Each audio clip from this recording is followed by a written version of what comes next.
Do you ever just feel like the rules we live by, the foundational ones, are sort of shifting, maybe even, I don't know, disappearing? Like, what does right and wrong even really mean anymore, especially in this super connected, AI-driven world we're in? Yeah, that's a huge question. Well, if that's ever crossed your mind, welcome. Today we're really diving deep into this fascinating, sometimes unsettling idea, the vanishing human supreme standards. Right. And it's way more complex than just saying, oh, society's decaying. It's more like a deep evolution in how we define our moral compass, our cultural norms. And the material we're digging into today, it's based on an AI-driven scientific study. Pretty cutting-edge stuff. It really is. This report looks hard at the phenomenon, pulling insights from, philosophy, sociology, psychology. And crucially, the impact of AI itself, which is accelerating everything. Exactly. So our mission here is to kind of distill the key takeaways from this, pretty dense report. We want to help you really get a handle on what these vanishing standards actually mean, why they matter so much, and the huge role AI is playing in this whole transformation. Prepare for some aha moments, hopefully. Yeah, I think so. Okay, so let's start right at the beginning. When we talk about supreme standards, what are we actually defining? What makes them supreme? Good question. So at their core, they're defined as these well-founded standards of right and wrong.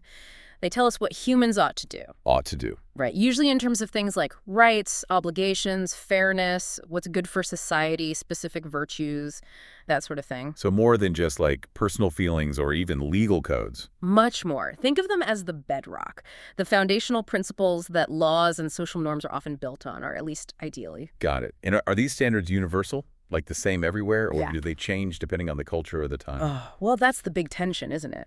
You have this idea of moral universalism, meaning that some ethical systems, some rules apply to everyone everywhere. And there's actually empirical evidence for this. Studies across, I think, 60 different cultures. Wow.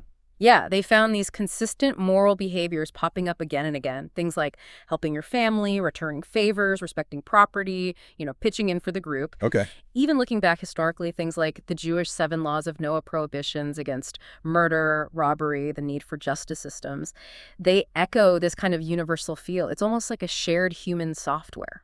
That's fascinating, especially given how wildly different cultures can seem.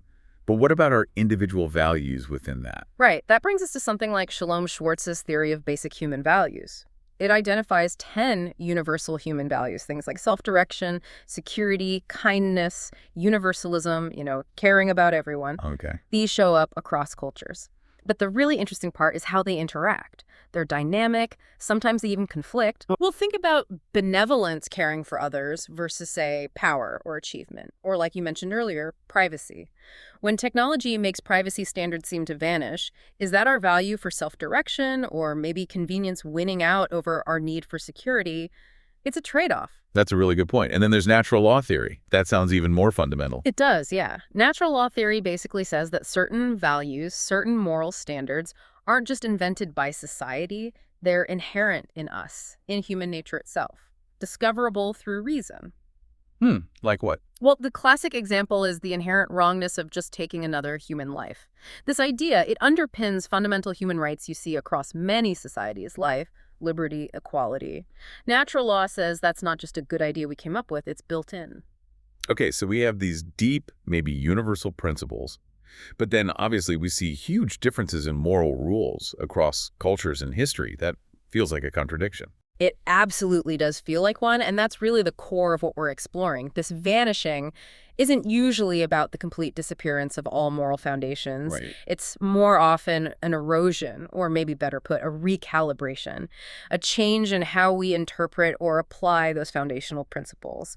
And that change is usually driven by new realities, social shifts, technology, demographics. So the challenge isn't just complaining that things are falling apart. Exactly. It's about figuring out what those underlying universal values are, and then how best to express them, how to adapt them in a world that's constantly changing. That's the real work. Which leads to the question, why do we even need these rules, these frameworks in the first place? What happens if that societal glue starts to dissolve? Well, you put it perfectly. They are the glue holding people together. They foster social cohesion. They prevent utter chaos. You can imagine. And if that glue dissolves, you don't just get messiness. You get deep fragmentation. polarization, maybe even just immense cognitive overload for everyone. Imagine having to decide every single interaction from absolute scratch. Exhausting. Makes sense. From an evolutionary standpoint, too, moral behavior, rules, they developed as survival strategies for cooperation, for group survival. You even see hints of it, pre-moral sentiments in primates. Like empathy. Empathy, reciprocity, altruism, precursors to our morality, being in a cooperative group where people help each other, protect each other, share resources that consistently worked better for survival than pure cutthroat individualism. So it's baked in pretty deep for survival and thriving. And for us as individuals today, what's the benefit of having these norms? For individuals, it's about cognitive efficiency. It's like having moral autopilot. Established norms mean you don't have to constantly consciously evaluate every single situation. It's a mental shortcut, freeing up brain power for other things. So when standards vanish, it's like the autopilot clicks off. Sort of, yeah. You suddenly have to navigate manually, think through every step, and that can be really draining. So here's the core question for you, the listener, to mull over as we go. If standards are vanishing, is that always bad? Or could it be adaptive? A perhaps messy but necessary response to completely new circumstances. That is a big question, and it leads us right into the vanishing phenomenon itself. One idea that comes up a lot is moral relativism. What's that about, and how does it fit in? Right, moral relativism. It basically says that ethics, right and wrong, can only be understood within their specific cultural context. There's no universal yardstick to judge them by. Okay, sounds tolerant. It definitely promotes tolerance, appreciating diverse beliefs, which is valuable, especially now. But the criticism is, well, what about universal human rights? If everything is relative, how do you condemn practices that seem fundamentally harmful, even if they're culturally accepted somewhere? That's the tension. But looking back, we have seen undeniable moral progress, haven't we? Things like abolishing slavery globally or foot binding. Practices once normal are now seen as abhorrent. Absolutely. That's crucial. The shift on slavery, for example, from being almost universally accepted to being abolished, shows societies can collectively change their supreme standards about how humans should be treated. It proves that reevaluation happens. Yet, at the same time, so many people feel there's a moral decay happening now. They point to mass shootings, hate crimes, online toxicity, fraud. It feels like we're going backward in some ways. That contrast is exactly the point. And one of the biggest shifts the study highlights is this move from collectivism towards individualism. Prioritizing the self over the group. Pretty much. Individual rights, freedom, personal success become the main goals. And major societal events, big historical shifts, can really accelerate this. It's not just a Western thing either. It's happening globally. What's pushing that shift? It's a potent mix. Economic development, more wealth, people moving around more for work or education, travel, more access to education itself, and of course the huge influence of mass media and now social media. Right. The study mentions that even in places traditionally very collectivist, like China, you see younger generations increasingly focused on individual pursuits, autonomy, personal goals. Makes you think, right? In your own life, where do you feel that balance? Individual success versus group well-being. Where's the emphasis? Yeah, it definitely makes you think. And it's not just abstract values changing. Something concrete like privacy that used to feel much clearer, didn't it? Now it feels murky. Totally murky. Privacy is now described as this ever-changing and context-dependent phenomenon. Technology is the huge driver there. How so? Well, the internet, massive government and corporate databases, they've created these vast new dossiers on all of us. It leads to what some call an illusion of privacy. You think you have it, but it's fragile. Or even a culture of full disclosure where putting everything online is the norm. And alongside that, maybe less respect for authority figures or institutions. That's observed too, yeah. A decline in automatic deference to authority across the board. So this vanishing of standards, it's really not just things disappearing into thin air. It's much more nuanced, like a constant shuffling or renegotiation. Precisely. It's dynamic. Maybe older, authority-based morals fade, but morals based on preventing harm or ensuring fairness become stronger. It's a reconfiguration. Not necessarily a total loss. Not necessarily. And it has upsides, maybe more innovation from individualism, but also downsides like potential isolation. The key, the study suggests, is distinguishing between losing genuinely beneficial standards versus just reprioritizing or reinterpreting values in a new context. Okay, to really get this, we need to understand the science behind it all, the moral and cultural evolution. Let's start with biology. Morality isn't just culture, right? It goes deeper. Way deeper. It's rooted in our biology, predating human culture as we know it. We talked about those pre-moral sentiments in primates: empathy, reciprocity, helping each other. Right, helping the group survive. Exactly. And there's the social brain hypothesis, the idea that our brains actually got bigger partly to handle complex social lives. To manage relationships. Yeah, to track alliances, rivals, figure out what others are thinking, what scientists call theory of mind. You need that capacity to build complex moral systems beyond just simple instinct. It's like our hardware evolved for social software. And our own body chemistry plays a part, hormones and stuff. Absolutely. Neurobiologically, you've got hormones like oxytocin, which helps with trust and bonding, crucial for cooperation. Dopamine gives us that reward feeling when we do something perceived as good or fair. Serotonin helps regulate impulses, stopping us from doing rash, potentially harmful things. Well, even basic emotions. Even basic emotions like disgust. It likely evolved partly as an innate guide against things detrimental to the group: cheating, stealing, contamination. It tells us our capacity for morality is innate, it's wired in. But how that capacity gets expressed, that's massively shaped by culture and experience. That's why standards can adapt. Okay, then there's the psychology. How do our own minds contribute to this fluidity, this changing of standards? Our psychology is a huge factor. Think about cognitive biases. Like negativity bias, we tend to focus more on bad news or threats. Or confirmation bias, we look for info that confirms what we already believe. These biases can create a real gap between the values we say we hold and how we actually behave. Yeah, I can see that. And social cognitive theory talks about how we adopt internal standards. We regulate ourselves, we feel guilt or pride. Those self-sanctions guide our moral behavior, but it's not fixed. It changes. It can, yeah. Yeah. Big shifts, like that move towards individualism we discussed, that's a deep psychological reorientation. It affects everything: family, work, community. So the vanishing of older norms, like maybe strict obedience to elders, is actively shaped by these individual psychological adaptations, how we justify new ways of being. And then zooming out again. They're the big sociological forces pushing these changes. Definitely. Technology is a massive one. Think how social media alone has changed communication, self-expression, even activism. Sure. Demographic shifts too, aging populations in some countries, migration patterns in others. These inevitably change social norms and values. And globalization is a huge catalyst. How does globalization play into it? Well, it can lead to cultural homogenization, the spread of global brands, fast food, pop music everywhere. A McDonaldization idea? Kind of, yeah. But it also leads to cultural hybridity. Think of K-pop taking over the world. It blends Korean culture with global music styles. So globalization mixes things up in complex ways. But it can also lead to conflict, right? Yeah. Cultures clashing? It certainly can. Intergroup conflict, xenophobia. Sometimes it arises from genuinely incompatible goals, but often just from awareness of difference, us versus them. And that gets amplified. Amplified by cognitive biases, political rhetoric, propaganda. And the study brings up Gramsci's idea of cultural hegemony. Yeah, where dominant groups subtly shape the culture through media, education, politics. So their worldview seems like the only natural or normal one. This can lead to others assimilating, sometimes subtly pressured, sometimes more forcefully. It's like their standards are made to vanish to fit the dominant narrative. Wow.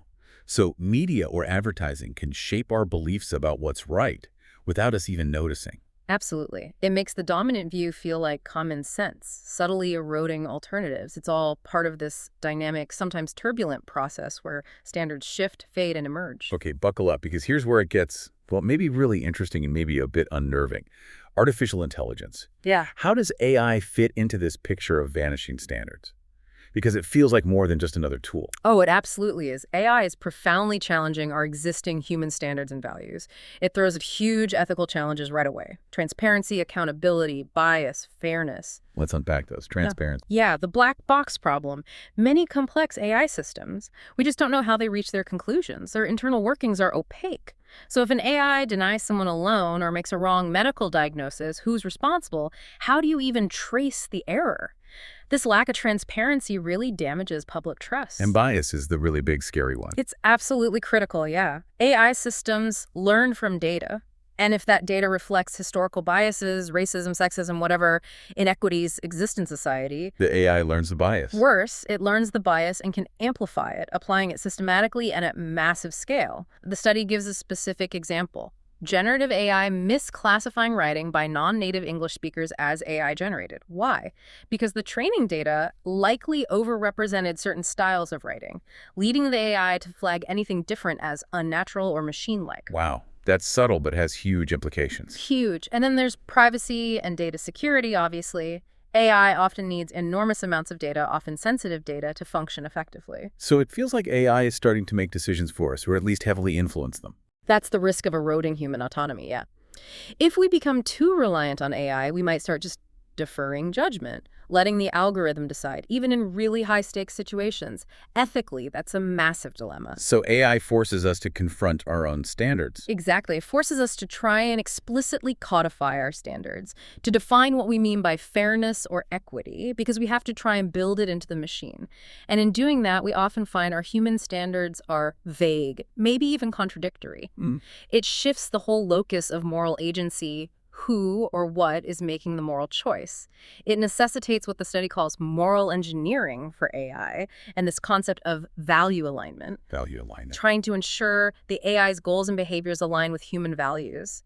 It's like trying to teach AI right from wrong, but it's incredibly complex. Let's make this concrete. What about specific sectors? Healthcare. Okay, healthcare. AI can be amazing, improving diagnostics, helping monitor elderly patients remotely. Huge benefits. But the risks. Paramount privacy concerns, obviously.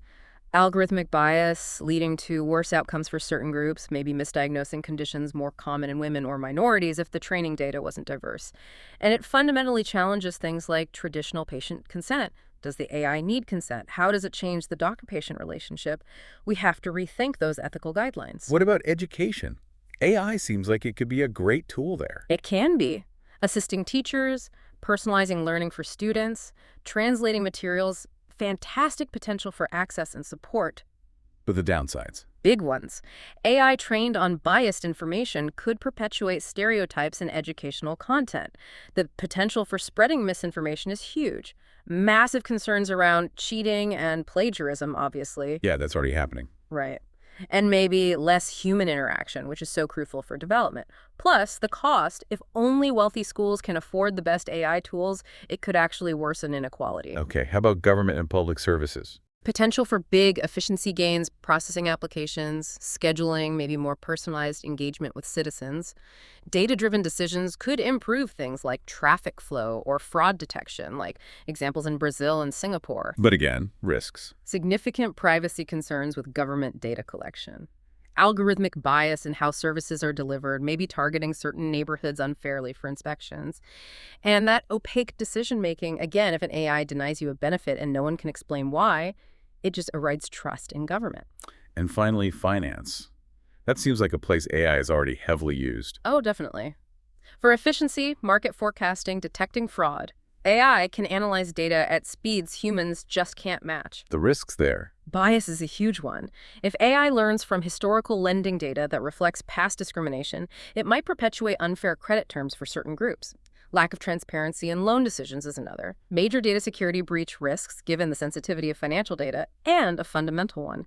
AI might be programmed to optimize purely for profit, potentially ignoring ethical consequences or societal harm. So putting this all together, AI isn't just making old standards vanish. It's more like forcing a transformation. Exactly. It's transforming them. It's creating this urgent, unavoidable need for new, explicit ethical frameworks. We need robust regulation, robust oversight.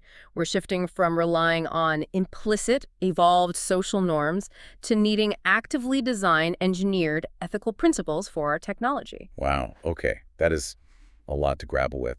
So given all this, how do we move forward? What are the pathways to a future where we can actually nurture these standards, nurture society in this new reality? Well, the study suggests it requires this active process of moral engineering, as they call it, and continuous examination. We can't just set rules and forget them. We constantly have to look at our beliefs, our institutions. So adaptation, but thoughtful adaptation. Exactly. Informed adaptation. Yeah. Societies have always reinterpreted norms. We just need to do it consciously now. And crucially, it needs multi-stakeholder engagement, meaning everyone involved has to be part of the conversation. For AI ethics, that means patients, doctors, regulators, the AI developers themselves, ethicists, the public. It can't just be tech guys in a room deciding our future ethics. Right. And you mentioned value-based design earlier. Yes. That's about intentionally designing systems with human values baked in from the start. Even acknowledging that values sometimes conflict, like how do you balance transparency with data privacy in an AI system? You have to design for that tension. And setting hard limits. Absolutely. Establishing red lines, non-negotiable boundaries for AI, things that fundamentally undermine human dignity or drastically worsen inequality or threaten democratic processes. We have to decide collectively what AI should simply not be used for. It feels like this whole process really has to start much earlier, though. Right back at how we raise our kids, doesn't it? Shaping the next generation's moral compass. Absolutely fundamental. Raising healthy, educated, and ethically sound children. It needs a holistic approach thinking about child development, but also explicit moral education. Focus on relationships, moral feelings, judgment, reasoning. And the study points to critical thinking being key. Especially now, yes. With AI generating so much content, kids need to learn how to evaluate information, how to spot bias, how to think critically about the moral dimensions of what they see online, not just accept it. Paired with things like open dialogue at home. Yes, creating safe spaces for kids to actually grapple with these new ethical dilemmas. Talk about AI, talk about online behavior, talk about fairness. It can't be taboo. Okay, moving beyond the family unit, what about leadership? Cultivating the right kind of culture for leaders seems critical too. Who's in charge matters immensely. Immensely. Leaders need to embody those universal values we talked about: wisdom, justice, compassion, integrity. And crucially, prioritize collective well-being. The study contrasts this with purely individualistic gain, pointing to places like Nordic countries that focus more on egalitarianism. And it challenges traditional ideas of leadership. It does. It pushes back against dominator models, top-down, command and control, and instead promotes something like a hierarchy of actualization. What's that? Where the wisest, most capable individuals lead not by dominating, but by empowering others. Valuing empathy, compassion, collaboration. It's about nurturing potential throughout the group, not just concentrating power at the top. And in this AI age, how do we ensure leaders remain transparent and accountable? Those become even more critical. Transparency in how decisions are made, especially when AI is involved. Accountability when things go wrong, strong ethical oversight mechanisms, and promoting diversity and inclusion in leadership is vital, making sure leaders actually reflect the societies they serve and champion policies that support everyone, especially minority cultures facing pressure. And these standards, they shouldn't just be about human-to-human interaction, right? What about our relationship with the planet? Harmonizing humanity in the universe, as the outline puts it. Yes, that's a crucial extension. Schwartz's universalism value explicitly includes protection for the welfare of all people and for nature. So it's not just an afterthought. It shouldn't be. Historically, you can argue that a vanishing of ecocentric standards, seeing nature purely as a resource to exploit, has contributed to environmental crises and even civilizational decline. And AI governance needs to consider this. Increasingly, yes. Good AI governance models now often include principles that AI should not harm the environment and, ideally, should contribute to well-being, which includes planetary health. Elevating environmental stewardship to a supreme standard recognizes we're interconnected. Our flourishing depends on the planet's health. Finally, in this globalized, often clashing world, how do we promote understanding between cultures and prevent what can feel like cultural elimination? Stop diverse standards from vanishing just because one culture is dominant. This is about actively countering that deliberate vanishing. The study advocates for critical cultural relativism, respecting cultural diversity, understanding context, but not using culture as an excuse to condone fundamental human rights violations. There's a baseline. So how do we foster that respect without condoning harm? Strategies include combating xenophobia directly through education, exposure to diverse cultures, addressing our own biases, challenging that cultural hegemony we talked about, questioning dominant narratives, appreciating diverse forms of expression, managing globalization so it fosters genuine exchange, not just assimilation, and actively supporting minority cultures. And finding common ground. Yes, promoting dialogue and cooperation around superordinate goals, big challenges like climate change or pandemics that require everyone to work together, transcending group differences. That can reduce conflict. So it's about finding that balance. Yeah. Reconciling universal human rights with genuine cultural pluralism, identifying core non-negotiables while still fostering deep understanding. Exactly, a kind of critical universalism, ensuring that as human standards evolve, we embrace diversity as a strength, not something to be erased. Wow, okay, what a journey. This deep dive really hammers home that this vanishing of standards isn't some simple story of decline. It's this complex, ongoing evolution. Right. Core universal moral foundations seem to stick around, but how we interpret them, how we apply them, that's constantly being reshaped by our own psychology, by huge societal forces, and now dramatically by AI. It's a constant recalibration. And AI is clearly a pivotal force here. It's forcing us right now to get explicit about our highest principles, isn't it? It really is. And to navigate this, the study offers some pretty powerful strategic recommendations, concrete things we need to focus on. Okay, like what? First up. First, robust AI governance. That means demanding explainable AI systems where we can actually understand how decisions are made. It means building in bias detection and mitigation tools, and defining those red lines, the absolute no-go areas for AI. Right. The study had that interesting formula for trust. Yeah, conceptually. Trust in AI equals transparency plus accountability, all divided by complexity.